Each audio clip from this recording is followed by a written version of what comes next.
بسم اللہ الرحمن الرحیم۔ ایسے ہی سچے قصے سننے کے لیے چینل کو سبسکرائب کریں اور لائک کریں۔ حضرت حسن رضی اللہ عنہ کو زہر دلانے کے بعد کیا یزید نے ان کی بیوی سے نکاح کیا تھا؟ حضور صلی اللہ علیہ وسلم کا نکاح آپ کے نبی بننے سے پہلے 25 سال کی عمر میں حضرت خدیجہ رضی اللہ عنہا سے ہوا، کہ جن سے 4 بیٹیاں اور 3 لڑکے پیدا ہوئے، لیکن آپ کے لڑکوں میں کوئی بھی زندہ نہ بچا۔ پیدائش کے کچھ ہی دنوں کے بعد ان سب کی وفات ہو گئی، اس لیے آپ کے صرف لڑکیاں ہی لڑکیاں تھیں۔ نبوت کے 8ویں سال حضور صلی اللہ علیہ وسلم کی باندی حضرت ماریہ کبریہ کے بطن سے آپ کی 8ویں اولاد پیدا ہوئی، جن کا نام حضرت ابراہیم رکھا گیا۔ آپ حضور صلی اللہ علیہ وسلم کو اپنے اس لڑکے سے بہت زیادہ محبت تھی، کیونکہ لڑکوں میں آپ کی یہ پہلی اولاد تھی کہ جو 21 سالوں تک زندہ رہے، لیکن اللہ کی مرضی کے حضور صلی اللہ علیہ وسلم کے یہ لڑکے حضرت ابراہیم بھی زیادہ دن زندہ نہ رہ سکے۔ آخر کچھ ہی سالوں کے بعد ان کی بھی وفات ہو گئی۔ بیٹے ابراہیم کی وفات پر حضور صلی اللہ علیہ وسلم کو اتنا بڑا صدمہ لگا کہ صحابہ اکرام کہتے ہیں کہ اللہ کے رسول صلی اللہ علیہ وسلم نے اپنے بیٹے ابراہیم کو قبر میں دفن کرتے ہوئے کہا کہ اے میرے بچے ابراہیم، آج میرا دل بہت غمگین ہے اور میری آنکھوں میں آنسو بھرے ہوئے ہیں، لیکن میں صبر کروں گا اور اپنی زبان سے وہی بات کہوں گا جو میرے اللہ نے فرمایا ہے۔ جب حضور صلی اللہ علیہ وسلم کے بیٹوں میں سبھی کی وفات ہو گئی تو مکہ کے کافروں میں سے ایک نے کہا کہ اے محمد، اب تو تم بالکل بے نسل رہ جاؤ گے، کیونکہ تمہارا کوئی بھی لڑکا زندہ نہیں بچتا، تو اس کا صاف مطلب ہے کہ تمہاری وفات کے بعد تمہارا نام لینے والا کوئی بھی نہیں بچے گا۔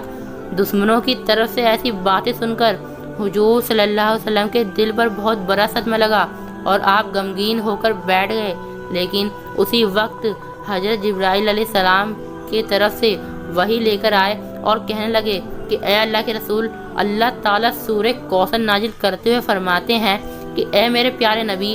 یہ کافی لوگ آپ کو بے نسل کہتے ہیں، تو انہیں جا کر بتا دو کہ آپ کا دشمن خود ہی بے نسل ہو کر رہ جائے گا۔ اور آخر یہی ہوا کہ 15 رجب سن 3 ہجری میں مدینہ منورہ کے اندر حضرت فاطمہ رضی اللہ عنہ کے بیٹے حضرت حسن رضی اللہ عنہ سورہ کوثر کے ان آیتوں کے تفسیر بن کر اس دنیا میں تشریف لائے، اور پھر حضرت حسن رضی اللہ عنہ سے اللہ نے حضور صلی اللہ علیہ وسلم کی ایسی نسل چلائی کہ آج بھی آپ کو جگہ جگہ سادات لوگ نظر آئیں گے کہ جو حضرت حسن کے رشتے میں سے حضور صلی اللہ علیہ وسلم کی ہی اولاد ہیں۔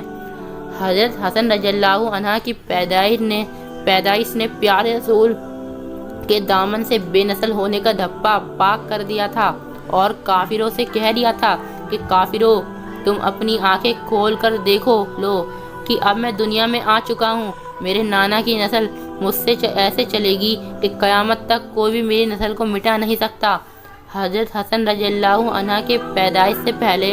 حضور صلی اللہ علیہ وسلم کی چاچی جان حضرت ام فضل نے خواب دیکھا کہ حضور صلی اللہ علیہ وسلم کے جسم کا ایک حصہ میرے گھر میں ہے، تو یہ خواب دیکھ کر وہ بڑا حیران ہوئی اور صبح جلدی سے حضور کی خدمت میں حاضر ہو کر کہنے لگی کہ اے اللہ کے رسول، میں نے آج رات ایسا خواب دیکھا ہے۔ تو حضور صلی اللہ علیہ وسلم نے انہیں تعبیر بتاتے ہوئے فرمایا کہ اے میری چاچی جان،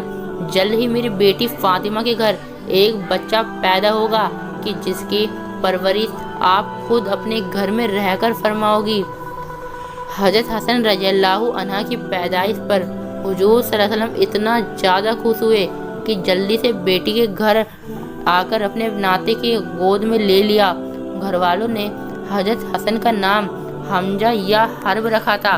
لیکن حضور صلی اللہ علیہ وسلم نے اپنے اس ناتی کا نام بدل کر حضرت موسیٰ علیہ السلام کے بڑے بھائی حضرت ہارون کے بیٹے کا نام سے ملتا جلتا رکھا، کیونکہ اللہ کے رسول صلی اللہ علیہ وسلم نے فرمایا کرتے تھے کہ حسن کے والد علی میرے لیے ویسے ہی مددگار رہے ہیں جیسے حضرت موسیٰ علیہ السلام کے لیے ان کے بھائی حضرت ہارون تھے۔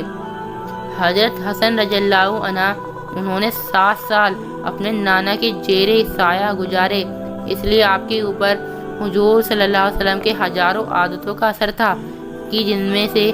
سب سے مشہور عادت سخاوت تھی۔ حضرت حسن رضی اللہ عنہ تو اتنی زیادہ سخاوت اور غریبوں کی مدد کرتے ہیں کہ ہر دیکھنے والا حیران رہ جاتا ہے۔ حضور صلی اللہ علیہ وسلم کی وفات کے بعد جب حضرت حسن رضی اللہ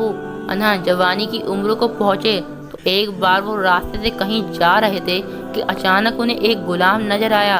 اس غلام کے ہاتھ میں ایک روٹی تھی۔ وہ روٹی کا ایک ٹکڑا خود کھاتا اور دوسرا ٹکڑا سامنے بیٹھے کتے کو کھلا دیتا۔ یہ خواب دیکھ کر حضرت حسن رضی اللہ عنہ کو بہت زیادہ حیرانی ہوئی اور اس غلام سے پوچھنے لگے کہ تو ایسا کیوں کر رہا ہے؟ تو اس غلام نے جواب دیا کہ اے امام علی، مجھے اس کتے کے سامنے بیٹھ کر اکیلے روٹی کھاتے شرم آتی ہے، اس لیے میں روٹی کا ایک ٹکڑا خود کھاتا ہوں اور دوسرا اس کتے کو کھلا دیتا ہوں۔ یہ سنتے ہی حضرت حسن رضی اللہ عنہ نے کہا کہ اے غلام، تو اسی جگہ بیٹھے رہنا، میں ابھی واپس آتا ہوں۔ اتنا طے کر حضرت حسن رضی اللہ عنہ اس غلام کے مالک کے پاس پہنچے اور غلام کے ساتھ اس باغ کو بھی خرید لیا کہ جن میں وہ غلام کام کیا کرتا تھا۔ پھر جلدی سے واپس آ کر اس غلام سے کہنے لگے کہ اے غلام، میں نے تیرے ساتھ اس باغ کو بھی خرید لیا ہے، اس لیے آج سے میں تیرا مالک ہوں۔ یہ سنتے ہی اس غلام نے سر جھکا کر کہا کہ آپ کا جو بھی حکم ہوگا میں اس کی تعمیر کروں گا۔ تو حضرت حسن رضی اللہ عنہ نے فرمایا کہ اے غلام، آج سے میں نے تجھے آزاد کر دیا ہے اور یہ باغ بھی میں تمہارے نام کرتا ہوں۔ حضرت حسن رضی اللہ عنہ کے انہی سب پاکیزہ عادتوں کی وجہ سے سارے مدینہ والے آپ سے بہت محبت کرتے تھے، لیکن بنو امیہ کے لوگ حکومت کے نشے میں آ کر اہل بیت سے نفرت کرنے لگے تھے۔ اس لیے یزید نے سازش کر کے حضرت حسن رضی اللہ عنہ کی بیوی جعدہ سے کہا کہ اگر تم اپنے شوہر حضرت حسن رضی اللہ عنہ کو زہر دے کر ختم کر دو گی تو میں تم سے شادی کر لوں گا اور پھر تم محل میں رانی بن کر رہو گی۔ لالچ میں آ کر بیوی نے ایسا ہی کیا اور اس گھڑے میں جا کر زہر ملا دیا کہ جس سے حضرت حسن رضی اللہ عنہ رات میں اٹھ کر پانی پیا کرتے تھے۔ آخر جس رات حضرت حسن کو زہر دیا گیا تھا تو اسی رات اپنی بہن زینب کو پاس بلا کر کہا کہ اے زینب، مجھے ابھی خواب میں میرے نانا نظر آئے تھے، وہ مجھ سے کہہ رہے تھے کہ اے حسن، میں تجھے لینے آ گیا ہوں۔ یہ سن کر حضرت زینب رضی اللہ عنہ بہت زیادہ رونے لگی اور پھر حضرت حسن رضی اللہ عنہ سے انہوں نے کہا کہ اے زینب، جاؤ اور گھڑے سے میرے لیے پانی لے کر آؤ۔ حضرت زینب رضی اللہ عنہ اٹھ کر گھڑے کے پاس گئیں اور پھر ایک پیالے میں پانی بھر کر اپنے بھائی حضرت حسن کے سامنے لا کر رکھ دیا۔ حضرت حسن رضی اللہ عنہ انہوں نے جیسے ہی وہ پانی پیا تو اتنا زہر اتنا تیز تھا کہ آپ کی آنتیں کٹنے لگیں اور خون کی الٹیاں آنا شروع ہو گئی۔ آخر دیکھتے ہی دیکھتے آپ کا سارا جسم ہرا پڑ گیا اور پھر 3 دنوں کے بعد آپ کی وفات ہو گئی۔